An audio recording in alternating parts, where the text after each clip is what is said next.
The live TV, सच सबसे आगे।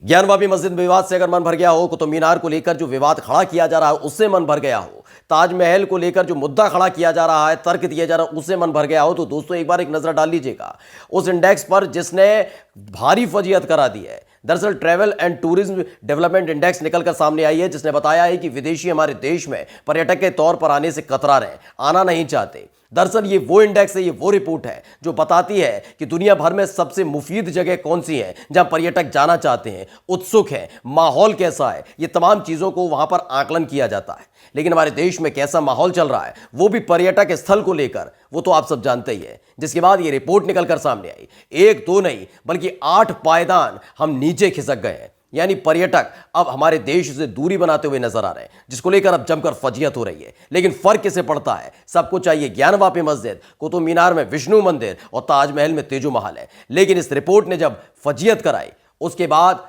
सब खामोश नजर आते हैं। नमस्कार, मैं उपराज्यपाल गौतम और आप देख रहे हैं द लाइव टीवी। दरअसल आपको तो मालूम ही है, ज्ञानवापी मस्जिद एक पुराना मसला। अब आप देखिए कि किस तरह के हालात, काशी विश्वनाथ बिल्कुल उससे सटा हुआ है। हाल ही में विवाद शुरू किया गया और देखते ही देखते ये विवाद बढ़ता चला गया। ये विवाद इतना बढ़ चुका है कि सुप्रीम कोर्ट तक पहुंच गया, फिर दोबारा से वाराणसी कोर्ट में है, सुनवाई लगातार हो रही है, शिवलिंग का दावा किया जा रहा है, दूसरा पक्ष फव्वारा बता रहा है। इन सबके बीच हिंदूवादी संगठन लगातार दूसरे और जो पर्यटक स्थल है उन पर नजर डाल रहे हैं। दिल्ली पहुंच गए, कुतुब मीनार को लेकर मुद्दा उठा दिया। कुतुब मीनार वो जो ASI के अंडर में आता है और लगातार वहां पर्यटक पहुंचते हैं। ताजमहल को लेकर मुद्दा उठाया जाने लगा, कोई कहने लगा वहाँ पूजा पाठ करेंगे, हम वहाँ के जो 22 कमरे उनको खुलवाइए, उसके अंदर हिंदू देवी देवता बंद हैं।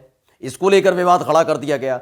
ताजमहल को तेजो महल बताने की जो जिद पहले से चली आ रही थी उसने एक बड़ा रूप ले लिया था। अब आप देखिए जाकर मथुरा, जो हिंदू धर्म के हिसाब से देखा है सबसे बड़ा तीर्थ स्थल माना जाता है, वहाँ तमाम न केवल देशी बल्कि विदेशी पर्यटक पहुँचते हैं। वहाँ पर भी श्री कृष्ण जन्मभूमि और शाही ईदगाह को लेकर विवाद शुरू कर दिया गया। ये कोर्ट में पहुँच गया मसला। इन सब के बीच जो रिपोर्ट निकलकर सामने आई वो बताने के लिए काफ़ी है कि इन विवादों की वजह से विदेशी पर्यटक या फिर जो तमाम पर्यटक होते हैं वो आना चाहते हैं, नहीं जाना चाहते। आपको एक खबर मिलती है कि ताजमहल को लेकर कोई विवाद है, आपको लगेगा कि वहां जाना अभी ठीक नहीं है, और उसके बाद धीरे धीरे पर्यटकों की संख्या कम होती जाती है।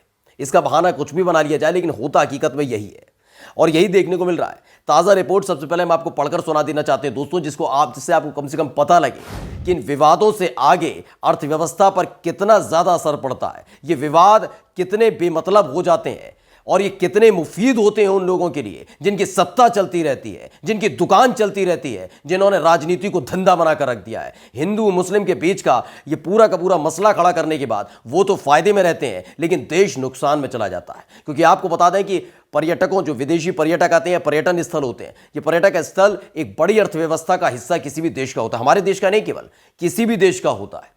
लेकिन हमारे देश के लिए सबसे करारा झटका लग गया है। लेकिन फर्क किसी को नहीं पड़ता कि ज्ञानवापी मस्जिद को लेकर मामला चल रहा है, श्री कृष्ण जन्मभूमि शाही ईदगाह विवाद को खड़ा कर दिया गया है, कुतुब मीनार को लेकर विवाद खड़ा कर दिया है। सबसे पहले रिपोर्ट देख लीजिए। जो रिपोर्ट निकलकर सामने आई है वो रिपोर्ट ये है कि यह है travel and tourism development index. दुनिया में भारत 54वें स्थान पर है। सबसे बढ़िया कौन सा है? जापान, जहां भी प्रधानमंत्री नरेंद्र मोदी होके आए। सोचिए, प्रधानमंत्री अलग अलग देशों में, तमाम तरह के देशों में घूम रहे हैं, मिल रहे हैं, लेकिन विदेशी पर्यटक हमारे आने से कतरा रहे हैं। ये तमाम चीजें चल रही है। जापान नंबर 1 पर है और +1, ये इसका मतलब रैंकिंग बहुत शानदार बनी हुई है। अमेरिका आज भी दूसरे नंबर पर बना हुआ है। अमेरिका में जिस तरह का ऐसा कोई विवाद पहले हुआ तो खड़ा नहीं होता है तो उसे तुरंत दबा दिया जाता है। वहाँ रंग भेद की नीति हो, वो पुरानी बात हो गई है। मुसलमान मुसलमान की तरह है और हिंदू हिंदू की तरह। वहाँ ये नहीं कि हिंदू मुसलमान है, अंग्रेज अलग है, ऐसी बातें नहीं है। वहाँ अंग्रेज जैसी कोई चीज़ नहीं है, रंग भेद जैसी कोई चीज़ नहीं है। यहाँ तो एक जैसा रंग होने के बावजूद बस धर्म के आधार पर लड़वाने वालों की फौज पहले खड़ी रहती है, और जो लड़ने वाले लड़ जाते हैं तो उसके बाद इस तरह के हालात होते हैं। अब इसी में देखिए, स्पेन तीसरे नंबर पर है और भारत की पूरी लिस्ट अगर आपको दिखाते तो समय लग सकता है, लेकिन भारत को देखिए 54वें स्थान पर है, 8 पायदान नीचे। यानी 2019 में ये रिपोर्ट आई थी, उसके बाद अब आई है और बताया गया है 2019 के अंदर 46वीं रैंक थी, वो खिसक कर हो गई है 54वीं, -8 पायदान नीचे गिर चुके हैं। ये बहुत बड़ा झटका है अगर देखा जाए, अर्थव्यवस्था पर एक बड़ा झटका पड़ता है। इंडेक्स में दुनिया भर की 117 अर्थव्यवस्थाओं की पड़ताल हुई और इसमें लिखा हुआ है कि 2019 में भारत की रैंक 46 थी, 3 साल में 8 स्थान फिसला। साउथ एशिया में भारत टॉप पर है, वो बात अलग है, लेकिन इन सब के बीच देखिए हालात क्या हैं दोस्तों। ये हालात बताने की ज़रूरत इसलिए ज़रूरी हो जाती है कि हमारे देश के जो मोन्यूमेंट्स हैं उसकी चर्चा पूरे विश्व के अंदर है। ये अपने आप में बहुत बड़ी बात हो जाती है कि ताजमहल जैसी चीज़ हमारे देश के अंदर है जो अजूबों में गिनी जाती है। पाकिस्तान में ऐसा कुछ नहीं है, बांग्लादेश में ऐसा कुछ नहीं जो अजूबा कहा जाए। ये तमाम चीज़ बता रहे हैं। चीन और भारत के पास ही एक ऐसी चीज़ें हैं, चाहे वो चीन की दीवार कह लीजिए और हमारे यहाँ कह दीजिए ताजमहल। तब भी चीन की दीवार देखने इतने लोग नहीं पहुंचते जितना ताजमहल को देखने लोग आते हैं, उसकी खूबसूरती को निहारने आते हैं। लेकिन उसके अंदर अब तेजो महाल दिखने लग गया, और जब इस तरह के विवाद शुरू होते हैं तो उसके बाद हालात बदलते नजर आते हैं। इसे एक उदाहरण के तौर पर भी समझ सकते हैं दोस्तों। आप मानिए कहीं रहते हैं और आपको पता लगे कि आपकी गली के बाहर चौराहे पर लड़ाई हो गई है, दो पक्ष आपस में भिड़ रहे हैं, आप गाड़ी लेकर निकले हैं, तो क्या आप उस चौराहे से होकर जाना चाहेंगे, या तो आप घर वापस लौट जाना मुफीद समझेंगे, और ज़रूरी होगा तो दूसरे रास्ते से जाने की कोशिश करेंगे। बस ये जो दूसरा रास्ता है वही अपनाने पर मजबूर कर दिया गया है। या तो कुछ पर्यटक घर बैठ गए, लेकिन जिनको घूमना ही है, जिन्हें ताजमहल नहीं, उनकी इच्छा ये नहीं कि सिर्फ ताजमहल को घूमना ही है, तो वो दूसरे रास्ते से जा रहे हैं, यानी कि दूसरे देशों की तरफ वो बढ़ने लग गए, क्योंकि उनको मालूम है कि हालात किस तरह कैसे चल रहे हैं।